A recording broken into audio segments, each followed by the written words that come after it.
What's the difference between sciatica or true sciatica and pseudosciatica? It's kind of like the difference between true radiculopathy and pseudo-radiculopathy. So it's really important for folks to know the difference, because true sciatica means that the sciatic nerve is getting pinched basically in the lower back. The sciatic nerve can get pinched in the lower back, which is a true radiculopathy, meaning the nerve root of the sciatic nerve is getting pinched, or the sciatic nerve can get pinched at the piriformis muscle. So that's like true sciatica, true radiculopathy. Pseudo-sciatica or pseudo-radiculopathy means that the person's symptoms are like a radiculopathy or like sciatica. In other words, they're getting pain down their leg. In other words, the pain down the leg might be worse than the pain down the back, but it's pseudo. It means that it comes and goes. It's not constant. It comes and goes. It's positional, which it might be that the person only gets it when they sit, but they might not have it when they lay down.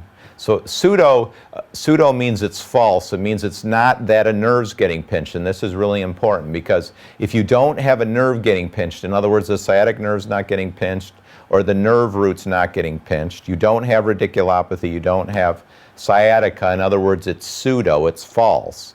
You have something else causing the pain. So if you don't have a nerve getting pinched, then you don't need an MRI, you don't need an epidural, you don't need cortisone shots, you don't need surgery, you don't need a microdiscectomy.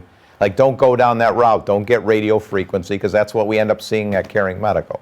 People have all these procedures, and I'm like, hey, has your pain changed before the surgery, after the surgery? No. Well, the surgery wasn't needed because it's not a true sciatica or a true radiculopathy. It's pseudo. It means it comes and goes.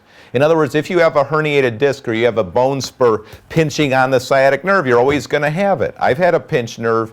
It wasn't in my back, but it was in my neck. There wasn't anything I could do. It was like 100 pain. So if you have 100 pain on a scale of 0 to 10, then yeah, you probably have a true sciatica or true radiculopathy. But if it comes and goes, you can sit here and talk to me. Maybe the pain's bad, but you can smile, and sometimes you can get into a position where it doesn't really hurt that much. Then it means it's pseudo. It means you have something else causing the pain down the leg.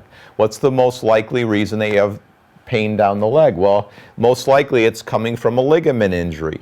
So ligaments, like the sacroiliac ligament, it refers pain down the leg.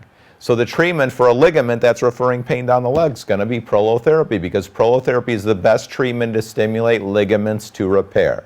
If you have a ligament injury, sacroiliac ligament, a joint injury from a ligament injury, you have joint instability, you get a cracking sound in your hip, your neck, your lower back, you have joint instability in that area, muscle spasm, it's from the ligament being stretched out or torn, then the treatment that you need is prolotherapy. Prolotherapy will stabilize it. Not only does the lower back pain go away, or where the joint problem is, that pain goes away, but the referral pain goes away. As a side note, I want to talk a little bit about piriformis syndrome, because a lot of folks, especially if they go to chiropractors, the chiropractor will say, you know, your piriformis is tight, that's causing the sciatic nerve to get pinched, and then you're getting a referral pain. Well, most of the piriformis problems that we see, yeah, your piriformis is very tender. Like the piriformis attaches over here, so you're tender over here.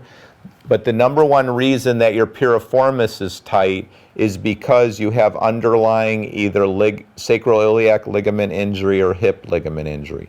Like, in other words, if your sacroiliac ligaments are stretched out, in other words, you have joint instability of your sacroiliac joint, it means the sacroiliac joint, just to use another illustration, the sacroiliac joint's moving too much.